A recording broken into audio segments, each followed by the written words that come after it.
Hello, everyone. My name is Camilo Huitrago, and today we are going to talk about Mastering Concentration Part 3, which is what breaks or destroys concentration. And today we are not going to have Seal Stanford as our leading host. We are preparing for a intensive course during the next week, so she's going to be working on that, but that's why part of the team, we are going to talk about the topic for today. And I really would appreciate if you comment if you are watching this live or if you are watching it as a replay, because that will allow us to see who is engaged with our content. So, but before I start, I'm really not doing this alone. I'm doing it with April Jacobs. April Jacobs is one of our processors. She's part of the team. She lives in St. Joe and working on the ranch. She's a great friend and also like she has a lot of knowledge in this area and in the knowledgeism area. So I just want to introduce her. And April, do you have any words just to start? Yes. Thank you, Camilo. Hello, everyone.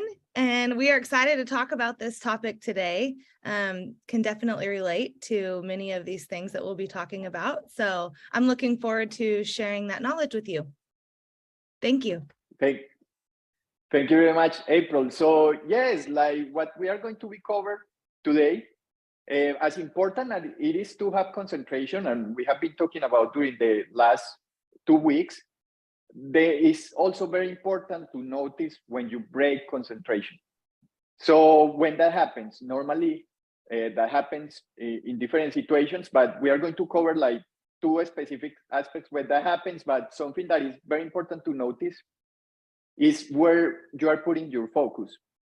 And Alan, he talks about this because his background was in sports.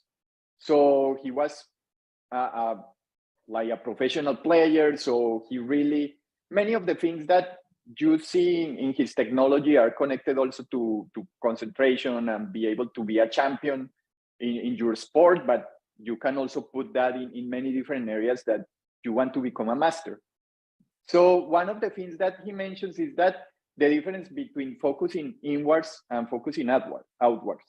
So normally when you focus inward, it's like more difficult to see what's going on in the present moment because you are really going to your past. It's like you're trying to remember, maybe trying to see what is there, but inside. But when you focus outward, is that you are in the present moment because you are perceiving what is going right there at the moment. And that's very useful for sports, but we can also use it for any other area that we want to become a master. So I just have some examples of it. So I practice, they are from my personal life. I used to practice Aikido for 3 years. And yeah, I remember that as I was practicing, if I became too inward focused, like maybe I will get hit, or maybe I will lose my posture. I will disconnect from the other person that I'm practicing with. But when I was focused outwards, I will be able to perceive what was coming, how I need to move. I was taking a lot of decisions as I was focusing outwards because you are just dealing with what's going there and you are dealing with the present moment. And many times when you are practicing, or maybe you are studying, you need to focus inwards, outwards, and that is common, but you are in practice mode. You are inward, maybe studying something, you are inward, maybe practicing something, but when you really need to perform, you need that focus to be outwards because you are in the present moment. It's just, you are there, the thing is happening, so you need to be like very present in order to make the right decision that will take you to the next level in whatever the game you are playing. So with that introduction, there are 2 things that really break your concentration. And the basic area one that breaks your concentration is when you don't know about a subject, but the subject illiteracy. And April is going to talk about that specific point. So April. Thank you very much. Yes, so this is a big one, and I can relate to this, the subject illiteracy. If you're studying a subject and you're reading about it and you come across a word that you don't understand, your attention is automatically going to get stuck on what that word means or what you're trying to like go back into the bank, like trying to find what that word means. And so when you continue to read, which I can relate to this is something that has happened to me, or if I'm reading something and I don't understand the word, my attention just stops right there and I can't continue reading. And then I don't fully comprehend what I'm studying. And so too many of the non-comprehensions, you will destroy your ability to concentrate and to study. So then you won't fully understand the subject that you're studying. So from my experience, that happened throughout school when I was younger, and then definitely in college. Like by the time I got to college, I was like, college is not for me. And part of it was because I didn't know how to study. So after learning this subject and learning this knowledge, I have been able to focus and to concentrate and to restore my ability to study just by stopping. If I come across a word that I don't understand, stopping and looking that word up in the dictionary and really fully comprehending every word that I'm reading. And it also keeps my attention going, and then I'm not going off on all kinds of different things while I'm reading or falling asleep. So that would be a big one. So subject illiteracy is the first area that can really destroy your concentration. Thank you, Camilo. Thank you very much, April. Yes, that's a great point. So that is basic area number one. For basic area number two, we have dishonesty and how it works. So for example, in the area that you want to become a master, that you want to become a professional, an expert, but maybe in the past you have some acts of dishonesty. Maybe you weren't that, like, you didn't do all that you needed to do. You know that maybe at some point you fake it, or maybe you were pretending to be an expert, and maybe you were pretending to do something in the area that you really don't know. So it's the same. Normally, as you start performing, your attention will get stuck in the dishonesty. Like you will go back in time to the time that you weren't that honest in that area. So yeah, there is an example that Alan gave. So he was talking about these two people that were stockbrokers. And yeah, what they did is they broke a bank because they were having like having a lot of deals, and they were doing fantastically, and they were having great results. So they got confident, and they started making decisions that weren't that good, and they started losing money.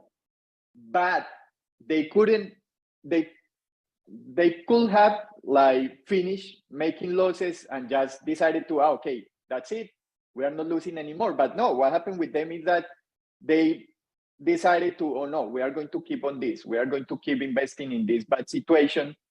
And yes, eventually they make so many bad decisions that they broke a bank.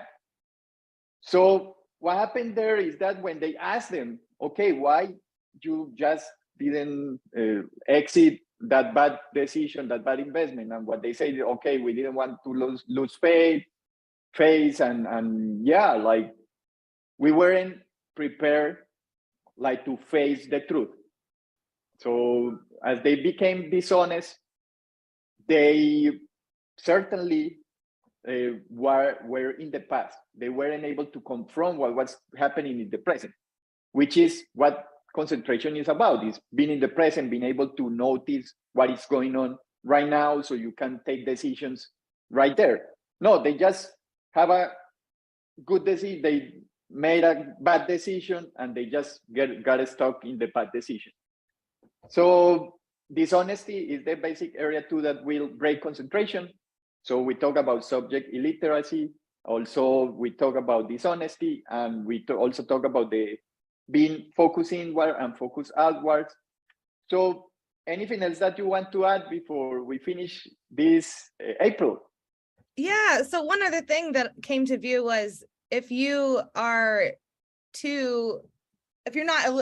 literate in all areas, like even in parts of your life with relationships or your career, or it's not just a subject, like that you're reading, but like if there is illiteracy in that as well, then that's also not going to be successful. So that just came to view too. So getting the right answers and being literate in whatever you're studying or whatever you're doing, it gives you control on your attention and your focus. So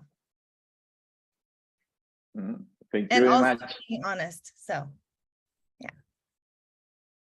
That's great. Thank you very much, April. Yes, and something that I also noticed as I was studying this is that many times when you start studying and practicing in an area, what will come to view is those things that break concentration. It's like you will start getting into it. So as you start studying, what you will encounter, what you will find. Okay, maybe this word that I didn't know, this concept that I didn't know, this thing that I really can explain.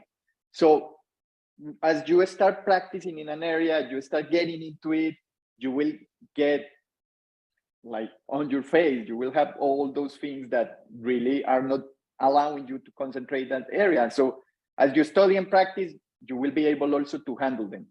So that's why it's so important to study and practice, because that will give you like the next step. What is your next step in order to keep your concentration? But the opposite, if you do nothing, you don't study, you don't practice, so you won't find them. They will be there like forever, because it's like you are not really confronting them. So as you start really getting into something that you really want to do, you will find what breaks your concentration, and you will be able to handle it better. Okay, so thank you very much, all of you. We really want to share with you another thing, which is we created a worksheet for this presentation, and that worksheet has the main points that we talk about here. You just can use it for a study or just to have it. So if you want to go deeper, and if you want to get this worksheet, just write down in the comments concentration. We are going to share that with you just by answering the comments. So thank you very much for attending today. Thank you very much for your attention, and have a great day.